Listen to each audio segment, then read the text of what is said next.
बताइए कैसे हैं आप लोग। पिछले क्लास में हमने आर्टिकल है ना, फॉर्मल लेटर की क्लास कंप्लीट कर ली है। उम्मीद है कि आपको क्लासेस समझ में आ रही होंगी। इसी सीरीज को आगे बढ़ाते हुए सेक्शन सी में हम लोग वर्ब से स्टार्ट कर रहे हैं। तो वर्ब में आप देखेंगे कि जो वर्ब है, वर्ब मीन्स क्रिया होता है। वर्ब मीन्स क्रिया कम से कम एग्जाम में 2 मार्क्स का तो आता है। खास तौर पे एग्जामिनर आपसे ये पूछेगा मैं, कैन, वुड, माइट। ये ऐसे हेल्पिंग वर्ब है जिससे आपका क्वेश्चन एग्जाम में बनता है। तो मैं कोशिश करूँगा कि आपको वर्ब शॉर्ट में समझा दूँ, क्योंकि एग्ज़ाम के कम समय बचा है और मैं कोशिश कर रहा हूँ कि आपके एग्ज़ाम के पॉइंट ऑफ व्यू से आपकी तैयारी करवा दूँ। उम्मीद है पिछली जो कक्षाएं मैंने ली हुई है ये आपको समझ में आ गई होगी। तो चलिए आज हम स्टार्ट करते हैं वर्ब। वर्ब मीन्स होता है आपका क्रिया। अब वर्ब कितने प्रकार की होती है? तो वर्ब के 2 प्रकार होते हैं। Verb are 2 types. वर्ब 2 प्रकार की होती है। एक होती है आपकी मेन वर्ब, यानी मुख्य क्रिया।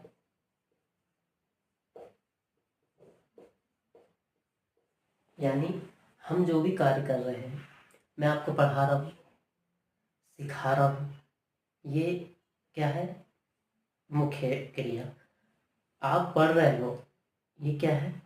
मुख्य क्रिया, है ना। सो रहे हो, गा रहे हो, इंग्लिश में बोले तो सिंग, है ना। रीड, राइट, ठीक है। स्लीप, जंप, कूदना, है ना। ये सब क्या है? मुख्य क्रिया होती है। मतलब जो भी हम कार्य कर रहे हैं वो मुख्य क्रिया होती है। अब देखिए हेल्पिंग वर्ब दूसरी होती है आपकी हेल्पिंग वर्ब।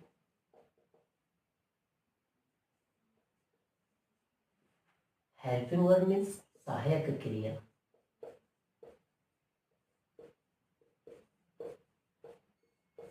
अब आपकी हेल्पिंग वर्ब भी 2 प्रकार की होती है। एक होती है मॉडर्न और एक होती है प्राइमरी। एक होती है मॉडर्न और एक होती है प्राइमरी। अब मैं सबको इंक्लूड करके लिख दे रहा हूं, यानी मैं बोलूं is, am, are, was, were, do, does, did, have, has, had, will, would, can, could, may, might, must, ought to, need, dare, be, been, been। ये कुछ हेल्पिंग वर्ब मैंने आपके समक्ष प्रस्तुत की है। अब इसमें कुछ ऐसी हेल्पिंग वर्ब है जो मेन वर्ब का भी कार्य करती है, ठीक है। जैसे आपका ये जो डू है, डू का मतलब करना, ये मेन वर्ब का भी कार्य करती है ना। तो डू, जैसे इसको मैं मुख्य क्रिया में ले जाऊँ तो डू मीन्स करना होता है। सेकंड फॉर्म इसका डिड होता है और थर्ड फॉर्म होता है डन। तो ये इस प्रकार से आपको याद रखना है। अब देखिए मॉडर्न हेल्पिंग वर्ब पेपर में यूज करने का है अगर, है ना, तो खास तौर पे आपको पेपर में कैन का प्रयोग पूछ लिया जाता है, कुड का प्रयोग पूछ लिया जाता है, मे का, माइट का, है ना, मस्ट, नीड। ये जो मैंने आपको कुछ मॉडल वर्ब में टिक लगाया है, ये आपके 9th 10th क्लास में बहुत इम्पोर्टेंट रहने वाले हैं। तो मैं कोशिश करूँगा, सबसे ज़्यादा मेरा फोकस रहेगा can, could, may, might, must, need में, क्योंकि पिछले कुछ सालों में एमपी बोर्ड ने इन्हीं मॉडल वर्ब से क्वेश्चन बनाए। तो आइए हम चालू करते हैं, है ना। थोड़ा इनके रूल देख लेते हैं। और बता दूं कि मेरी एनर्जी पूरी ख़त्म हो जाती है, मतलब सुबह से लेके शाम तक पढ़ा के आना, है ना, क्योंकि मैं स्कूल में भी पढ़ाता हूँ, तो वहाँ भी दिन भर क्लासेस लेना, और अभी तो एग्ज़ाम स्टार्ट हो गए हैं, एग्ज़ाम ड्यूटी लगी हुई है। उसके बाद मैं आप लोग के लिए स्पेशली क्लास रिकॉर्ड करके और यूट्यूब में अपलोड करता हूँ। आप सोचिए एनर्जी कहाँ से बचेगी। फिर भी मैं कोशिश कर रहा हूँ कि आप तक अच्छा कंटेंट पहुँचा सकूँ, है ना। तो पहले अपन लिखते हैं कैन का प्रयोग। कैन का प्रयोग कहाँ होता है, देखिए, चलिए देखते हैं। मैंने पहले से यहाँ पे कुछ चीज़ें मेंशन करके रखी हैं। कारण ये है कि मेरे पास संसाधनों की कमी है और मैं कोशिश कर रहा हूँ कि आपको यहाँ पे चीज़ें बता सकूँ। अभी आगे हम एक्सरसाइज की भी क्लासेस करेंगे, उसमें हम बहुत अच्छे से इसको समझने वाले हैं।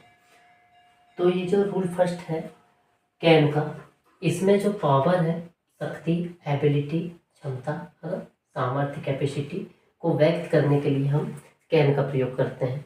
रूल फर्स्ट, है ना। तो देखिए जैसे कि ही प्लेन लिफ्ट द बॉल, तो he can lift the ball. मैं बता दूं यहाँ कैन और कुड में अंतर यह है कि कैन जो प्रेजेंट में जो हम कार्य कर रहे हैं और जो हमारी क्षमता है उसका प्रयोग जब प्रेजेंट टेंस के अकॉर्डिंग हम करेंगे तो कैन का प्रयोग, और कुड का प्रयोग कैन के पास्ट टेंस के रूप में करते हैं, कैन के पास्ट के रूप में करते हैं। आई बस में, तो दोनों में ये फर्क है, ठीक। फिर इसके बाद थ्योरेटिकल पॉसिबिलिटी, मतलब ये है कि हम इमेजिनरी, उसको क्या बोला जा सकता है, मुझे थोड़ा वो क्लिक नहीं हो पा रहा है, जो संभावना, हाँ सॉरी, संभावना जो है, थ्योरेटिकल पॉसिबिलिटी जो संभावना है, यानी everyone blank make a mistake, यानी everyone can make a mistake, कोई भी गलती कर सकता है ना। तो ये संभावना व्यक्त करने के लिए कैन का प्रयोग करते हैं। फिर परमिशन, अनुमति के लिए, अनुमति के लिए, तो जब परमिशन आप दे रहे हो, जैसे मैंने बोला you blank go now, you can go now, तुम अब जा सकते हो, वैसे भी थोड़ी देर बाद मैं आपको बता दूंगा, ठीक। फिर ब्लैंक आई हेल्प यू, मतलब कैन आई हेल्प यू, क्या मैं तुम्हारी मदद कर सकता हूँ, ऐसा आपको परमिशन लेना है या अनुमति देना, ठीक। तब आप काहे का प्रयोग करोगे, कैन का। इसके बाद मैंने जैसे बताया कैन का पास्ट टेंस के रूप में आप कुड का प्रयोग करोगे।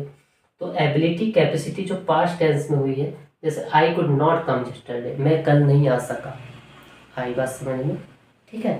तो वहाँ पे आप काहे का प्रयोग करेंगे, कुड का। ये इतना इम्पोर्टेंट नहीं है, बस ये थोड़ा इम्पोर्टेंट है, पेपर में आ सकता है, लेकिन आएंगे तो आप निश्चित तौर पे इसे कर लेंगे। अभी हम एक्सरसाइज करेंगे, उसमें मैं आपको बता दूंगा।